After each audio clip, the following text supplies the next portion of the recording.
Support comes from the Missouri Forest Products Association, committed to conservation and careful management of the state's forests to make them more resilient and better habitats for wildlife. ChooseWood.com. Welcome to St. Louis on the Air. I'm Sarah Fensky. For the St. Louis Cardinals, today was supposed to feature the second game in a series with Detroit, but that series was postponed earlier this week. The Cardinals reported 13 positive tests for COVID-19, 7 players and 6 additional members of the organization. And those tests threw the team and Major League Baseball as a whole into a period of chaos. The only silver lining of this development might be that if the Cardinals were playing today, St. Louis Post-Dispatch lead beat writer Derrick Goold would surely have been too busy to join us. And instead, he is here with us today, and we are grateful for that. So, Derrick Goold, welcome back to the show. Yeah, thanks for having me. Yeah, I think they would have had, a doubleheader today? So, yeah, it would have been a little busy in Detroit. Would have been busy. Instead, you're idle. And I don't mean that in the bad sense. You've been idled. So the team announced yesterday that they plan to be back on the field Friday. Is that something we can take to the bank at this point? So they've left Milwaukee. They are en route to Busch Stadium right now, actually, best I can tell. They were cleared last night after going through the players and staff members that remained in Milwaukee had to go through consecutive days of negative tests. They got word last night that they had done that. They left as scheduled this morning on their charter flight from Milwaukee, and they have a workout set for about an hour from now, 90 minutes from now at Busch Stadium. So they'll be on the field then. They'll be on the field tomorrow working out. And the expectation is, barring, as with everything, barring anything that changes, they'll be playing the Cubs on Friday. They feel that they have got a handle on the outbreak. They've certainly gone through enough testing to know who is negative and to feel that they have it, the people who were positive identified and moved out and isolated and placed on the injured list, and they can move forward with their season. So these 13 people who did end up testing positive for COVID-19, do we know where they got it, how this all began? So the Cardinals and Major League Baseball, as part of the contact tracing, do try to find, if not an origin place, an origin time for the outbreak, because they have so many tests that they do. The players were tested every other day, and now they've been tested every day. So they feel like they can get a handle on the time frame, and they trace it back to just before the team left for their road trip. So you're talking about in the weekend, the days leading up to their Monday flight to Minneapolis. And at this point, they were supposed to be observing certain rules and protocols. Is that correct? Correct, yes. So the rules in, say, in St. Louis that are outlined by the operations manual are different than on the road. Once they're on the road, the rules get rather stricter as far as, they're told not to go to restaurants, not even to eat at the hotel restaurant. If it's gathered people, get food takeout. Don't be in large clusters of groups. Don't be indoors with groups. They're free and clear to go outside. They're free and clear to get, permission to do a bunch of different things. They're not locked in their hotel rooms when they're on the road. At home, there's more standards in place set by the teams. They, talk about being at the ballpark or be at home and try not to do much else beyond that. But the rules are spelled out a little bit more succinctly when they're on the road. The Cardinals have not yet been on the road. That's what their feel is when this kind of took place. And it may, they said that the one thing they think they could have avoided was by putting an infected person on the plane with them, the charter flight. But they didn't know at the time. They had all the tests. You know how this goes, right? It doesn't manifest immediately. Right. So they didn't have the test to know they were in trouble. So there have been a lot of allegations and rumors and people claiming that Cardinals maybe went to a casino or something else like that. Has anything of that nature been verified? Well, that's a great question, because there are people who have, rumors are very easy to spark on Twitter. We can all belch out something, and it carries a lot of weight, especially if it comes from some people. What is lacking is the details. A former player put on Twitter that he had heard that the Cardinals had gone to a casino. Well, some had, and they had put it on social media, except for What they had actually done was go to Hollywood Casino Amphitheater, which means something different here in That St. is Louis. not an indoor casino. Correct.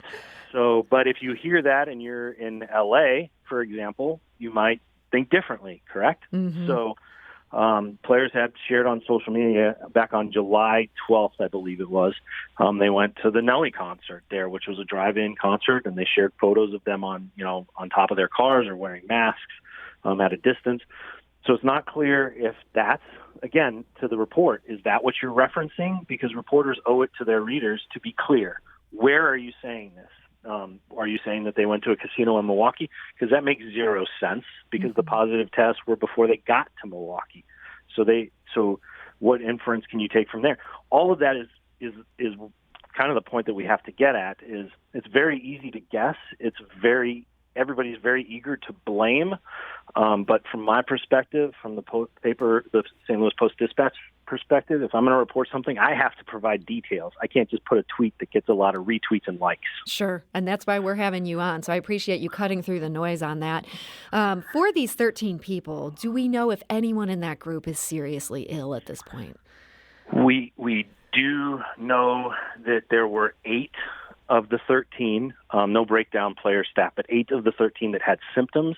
As of yesterday, 2 had the symptoms pass, so 6, and their symptoms for the remaining 6 were coughs, sniffles, low-grade fever, and headaches, persisting headaches. So they were not described by the Cardinals and the Cardinals medical staff as serious symptoms, but they were symptoms in play. Okay, so that's got to be at least a small relief in this whole mess. Going to Friday's game, which is on at this point, do they have enough players at this point to field a good team? They do. They're in a lot different spot than, say, the Marlins, right? The Marlins had a significant outbreak where more than half of their roster had to be turned over. The Cardinals, it's still 7 players of 30-man roster. That roster shrinks to 28 by rule tomorrow, so it's a full fourth of the roster has to be adjusted. They have some young players coming up from their alternate site camp in Springfield that are joining the team today. These players, 2 of them, Alex Reyes and Yenesis Cabrera, were expected to be in the majors to start the season, but had their summer camps delayed. So that tells you the level of talent they expect from them, is they already planned on those 2 being part of the team at some point, and thought they'd be their opening day. So they have depth to pull from, but they're tested. I mean, they have in the past 10 days lost 2 of their 5 starters for different reasons. And so you're talking about 40% of their starting rotation that has to be addressed. Pitching depth is their strength, but they have exercised and maybe exhausted it already. So, Derrick Goold, bigger picture question. When you joined us just before the season opener, you told us something that I thought was pretty memorable, and you said that a successful Major League Baseball season would be, quote, a remarkable feat of human cooperation. Now that the Cardinals have kind of gone through the gauntlet with this, they've really been tested. Are you feeling more or less hopeful about the chances of pulling it off? I think that's a great question. More or less hopeful, because that you're asking me, like, what's my faith in humanity, sort of. That's like basically, yeah. I mean, this gets to the big issue here, Derrick. Okay. How do you answer? So let's go to graduate school philosophy, and let me grab my starter. I'll say this. So I traveled. I drove. So I was there in Milwaukee. I was in my hotel room in Milwaukee. Away from them, not in the same hotel. That was all by purpose, because if they were going to have a problem, I was going to avoid it. That was smart. But I think you get the reality that it's not just. So it's a great question that you ask. And long ago, I covered the speedboat race off the coast of Florida. And the boat that won, and I have a point to this, I promise. The boat that won was called Zero Defect. And the reason why it was called Zero Defect is the guy told me it's because they're traveling such a high rate of speed on choppy waters that if one bolt is loose and comes undone, it would puncture the hull, and the whole thing would sink. And so I think going on the road and reading as much as I can and talking to the Cardinals and seeing what they've gone through, but also just seeing the cities, Minneapolis, Milwaukee. I mean, it's been so long since I've been out of St. Louis. Yeah. But seeing all this, I think it dawned on me that it's not just cooperation; it's zero defect cooperation. It's the one seam that the virus finds, and all of a sudden you have to rebuild your bubble, and you cannot outrun the virus. You might be able to slow its spread. You might be able to halt its spread at a later time, but you cannot stop it. And if it finds a seam, it's going to get in there and proliferate. And it's not real clear how, what is it? Is it the walk to the ballpark that does it? Is it the coffee shop where you have to wait just a little bit too long for your latte? They talk about it being a saturation situation, right? How much time you spend exposed to it is how likely it is that you'll get it. And because of that, it sure seems like you have to not just talk about bubbles and talk about all these protocols and everything like that. You have to have a zero defect Ziploc around the team. And that is hard to process how they would do that. Yeah, that is such a sobering thought that you're leaving us with here today. But Derrick, I do want to thank you for that digression into human nature and philosophy, because that's a really interesting answer, and it unfortunately feels true to me. So Derrick Goold, thank you so much for joining us today. Always my pleasure. Thanks for having me. And Derrick, again, is the lead baseball beat writer for the St. Louis Post-Dispatch. You can catch his coverage at stltoday.com, and hopefully he'll be able to report on a game on Friday. We're going to take a quick break here, but next up, we'll talk to the Cardinals scoreboard director about his really fascinating new role with the team. This is St. Louis on the Air on St. Louis Public Radio, 90.7 KWMU. Support comes from Missouri Forest Products Association, committed to sustainable and sound conservation of the state's forests, which support more than 41,000 Missouri jobs, resulting in a $10 billion industry. ChooseWood.com. Welcome back. If the Cardinals do manage to take the field at Busch Stadium Friday, Tony Simokaitis will be ready. He is the club's scoreboard director, and that job comes with an unusual wrinkle in this unusual season. He's creating a crowd-like soundtrack for a near-empty stadium and for viewers at home. Ground ball. Wong. DeYoung to first. Cardinals take game one of the 2020 season, and they end it with a 4-6. And the announcers in that audio clip are real. The fireworks are real. But that crowd noise, it's fake. It's culled from past baseball games. And it's Tony Simokaitis' job to mix the right noises with the on-field action. And he joins us today to talk about this fascinating new role. So, Tony, welcome to the show. Well, thanks. Thanks for having me. So you have such an interesting job. When did you find out that playing these crowd sounds would be a part of what you had to do for the team? Well, obviously, as we were going through the break, a lot of different concepts and ideas were tossed about in terms of what a baseball game would look like and sort of how it would feel, and would there be fans, would there not be fans? And, and through that process, a lot of conversations. And really, I would say maybe at the very end of June, first part of July, there was sort of a united front from a lot of different teams saying we think we need crowd sounds. There were some examples from some soccer league and some different activities that actually had some crowd noise injected into the broadcast, and everyone sort of thought that's probably a good direction to look into. So did you have to try out to be the guy who does it, or does this fall under duties as assigned? Yeah, really just duties as assigned, and part of what we're dealing with, just like everyone else, is trying to figure out a manageable workforce during these times. And so, right. There's a few of us that are we're operating with a crew that's in less than capacity than we normally would, but we're doing less during the game. Obviously, with short of 40 to 50,000 fans per game, there's a little bit less to do during the games. No ball shoots, no cap dances. So we were able to assume a few other positions and roles and help out where we could.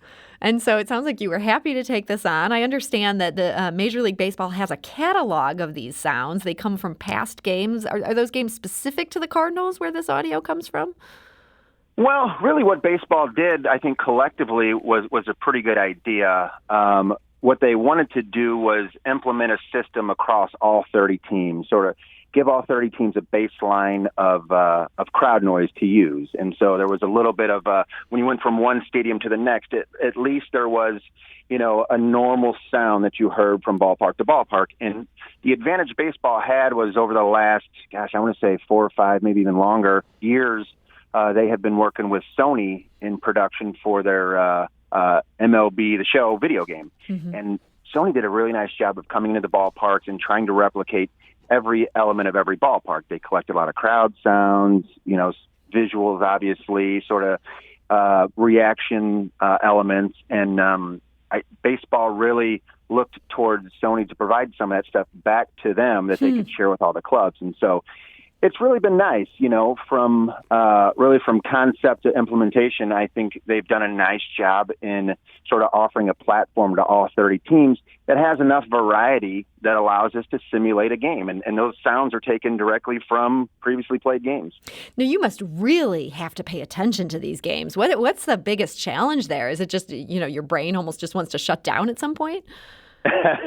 Well, yeah. And for a normal game, I usually sort of bounce around quite a bit from place to place and do different things. And so sitting and watching every pitch and sort of having to react to every moment in the game, yeah, it's been a little tricky for me. But that's part of the flow. And that's one of the things that you realize once you start doing this, that there are a lot of sights and sounds that go into every moment of every baseball game. And so having to sort of be ready and reactive to each one of those, you got to concentrate.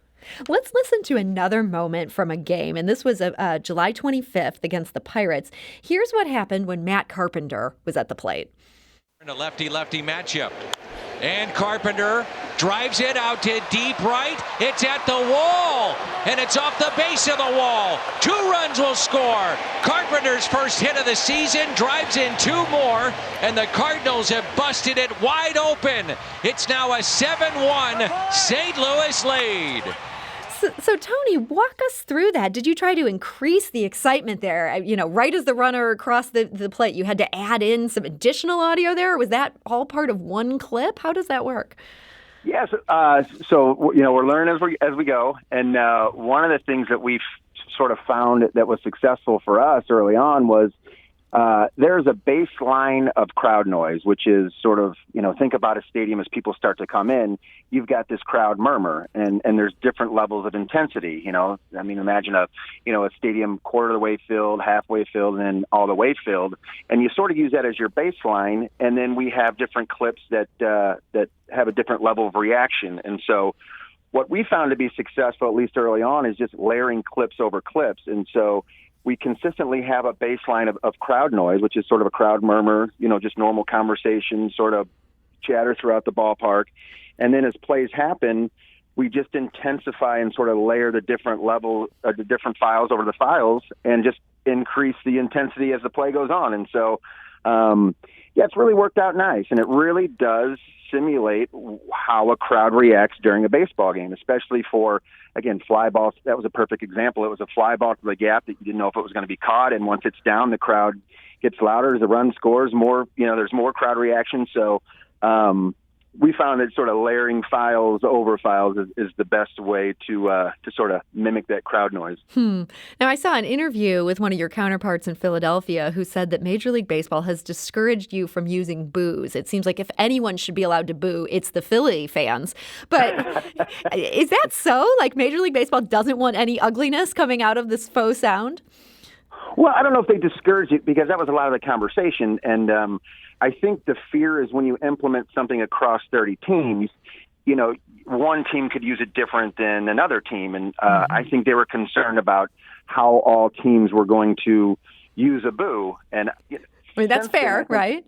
Right. I mean, to your point, the Phillies probably boo more than Cardinal fans. But I think what we've heard, at least recently on some calls, is more of a willingness to allow more booing because it is part of the game, and I think there's an expectation there. I think if Chris Bryant would come to St. Louis this weekend, he'd expect boos, and he'd be okay with boos, right? Or if Yachty would go to Cincinnati, that's just part of the baseball atmosphere and culture when you go to some of these places. And so that was some of the response back to baseball, was saying this is part of the game, and it's not sort of a negative that Chris Bryant gets booed here. It's just part of what happens, right? And so I think you may hear a little bit more of it, and I think there's a willingness of baseball to go there. So in time we'll for the see. Cubs, we can have some booing? Yeah, I don't know. We'll see about that. We're just not a group that boos an awful lot here. Maybe the Chris Bryant is probably the best example, but we may for Friday. So we heard on Facebook from one of our listeners, Carlos, who said the fake chants don't satisfy, but it makes it a lot easier to watch. There's something numbingly awkward about playing a sports event where all you hear is the sound of the game and the players yelling. I appreciate the filler sound in the Premier League, and I appreciate it in Major League Baseball. Overall, are you getting more positive feedback or more people groaning over the fakeness? No, we've had a lot of positive feedback. And I think everybody went into it sort of not knowing what the reaction would be. And I think everyone has been pleasantly surprised. It does fill the awkward void of nothingness, That's critical in life and in baseball. Yeah. I said that's critical in life and in baseball. So that's great. Exactly right. That's exactly right. And so it does. And, we've had examples on both sides where we've been ahead and where we've been behind. And I think it helps both, right? I mean, a game would be a little bit slower if there was no crowd sounds, right? And sort of it helps pick up the pace when they are, sort of you're going through some bigger moments. So I think it's worked in both cases. And baseball has said to us, too, listen, if you find other ways to try and enhance what we've already sent you, feel free to do it. I mean, the goal here is to try and sort of make the experience as best we can for the television audience, while at the same time keeping in mind you have, 40, 50 guys down the field that you have to worry about, too, and try and motivate. So I think, it's been good to start, and I think it'll get better as it goes on. Well, it's exciting to watch, and I really hope that we'll be able to see you at the job on Friday and see as you continue to implement these new things. Well, hopefully that game will happen and you can get back at it. So, agreed. Thank you. Well, Tony Simokaitis, scoreboard director for the St. Louis Cardinals, thank you so much for joining us today. Yeah, thanks for having me. Podcast episodes of St. Louis on the Air are available at stlpublicradio.org, or you can subscribe for free on Apple Podcasts, the Google Podcast app, or wherever you get your podcasts. St. Louis on the Air is a production of St. Louis Public Radio. That's 90.7 KWMU. Thank you for listening. I'm Sarah Fensky.